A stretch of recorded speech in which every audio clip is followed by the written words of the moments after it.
و دماغ کی تختی پر یہ پیغام عشق و محبت لکھا، بوم بسے یا ہما رہے، کوئی خوش ہو یا ناراض، کوئی زندہ واپس آئے یا شہید ہو جائے، کوئی غازی بنے یا شہید، صدیق کو ہر ایک کی ہر طرح کی قربانی قبول ہے، مگر یہ کہ جھوٹا مدعی نبوت مسلمہ کذاب بچ جائے، صدیق کو یہ قربانی قبول نہیں ہے۔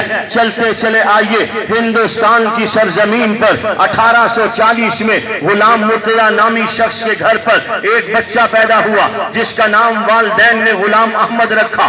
اس غلام احمد کی زندگی کے 3 دور ہیں، ایک لمحہ بھی انشاءاللہ ایسا نہیں گزرے گا جس میں آپ کو فائدہ نہ ہو۔ مرزا غلام قادیانی کی زندگی کے 3 دور ہیں۔ 1840 میں پیدا ہوا، 1880 تک اس کی زندگی کا پہلا دور، 1881 سے لے کے سن 1900 تک مرزا غلام قادیانی کی زندگی کا دوسرا دور، سن 1901 سے لے کر سن 1908 تک مرزا غلام قادیانی کی زندگی کا تیسرا دور۔ پہلا دور جو تھا سو تھا، دوسرا اور تیسرا دور اسلام کی بیخ کنی کا دور تھا، پیغمبر اسلام کے خلاف زہر اگلنے کا دور تھا، پیغمبر اسلام کے خلاف زہریلا قلم چلانے کا دور تھا، پیغمبر اسلام کے خلاف الہاد و زندگا کا دور تھا، پیغمبر اسلام کے یاروں کے خلاف لب کشائی کا دور تھا، پیغمبر اسلام کے خلاف حضور علیہ السلام کے عاشقوں کے خلاف زبان درازی کا دور تھا۔ دوسرا اور تیسرا دور پیغمبر کی ازواج کی عفت اور عصمت کو نعوذ باللہ من ذالک تار تار کرنے کا دور تھا۔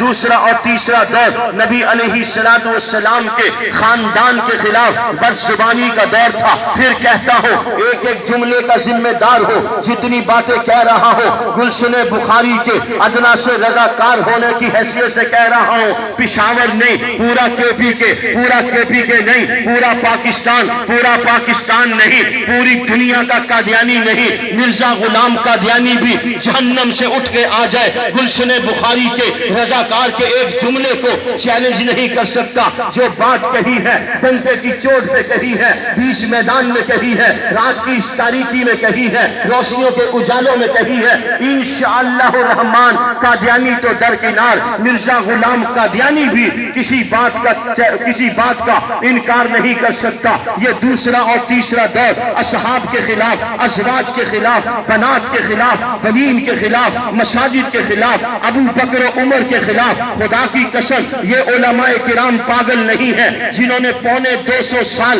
لگا دیے فتنہ قادیانیت کے استیصال کے لیے۔ جاؤ مرزا غلام قادیانی کی کتابیں اٹھاؤ، جب میرا حوالہ ختم ہو قادیانیت پہ لعنت کی صدا آسمان کی بلندیوں کو چھونی چاہیے۔ یہ وہ مرزا غلام قادیانی ہے جس کے لٹریچر میں لکھا ہے ابو بکر و عمر کیا ہے، نعوذ باللہ من ذالک، نعوذ باللہ من ذالک، نقل کفر نباشد۔ خدا کی قسم ان نورانی لوگوں کے سامنے، ان آسمانی فرشتوں کے سامنے، زمینی فرشتوں کے سامنے زبان لرزتی ہے، دماغ معوف ہوتا ہے کہ یہاں پر وہ بات کی جائے، مگر میں کیا کروں؟ میں ڈاکٹر ہوں، میں سرجن ہوں، میری مجبوری ہے۔ جب تک میں غلاظت سے آپ کو آشکارا نہیں کروں گا آپ مرض کو نہیں سمجھیں گے۔ مرزا غلام قادیانی کے لٹریچر میں لکھا ہے ابو بکر و عمر کیا تھے، نعوذ باللہ من ذالک، وہ تو مرزا قادیانی کے جوتے کھولنے کے قابل نہیں تھے۔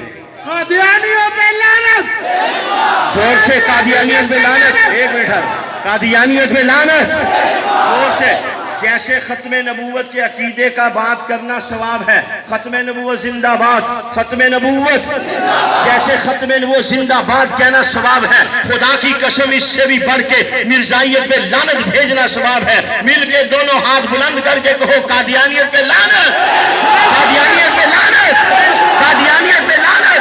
روئے زمین کا ایک ایک قادیانی چلتا پھرتا نبی کا گستاخ ہے، اور نبی کے گستاخ پہ لعنت ہو بے شمار۔ یہ ہمارا ایمان ہے۔ دیکھو ایمان، یہ بلب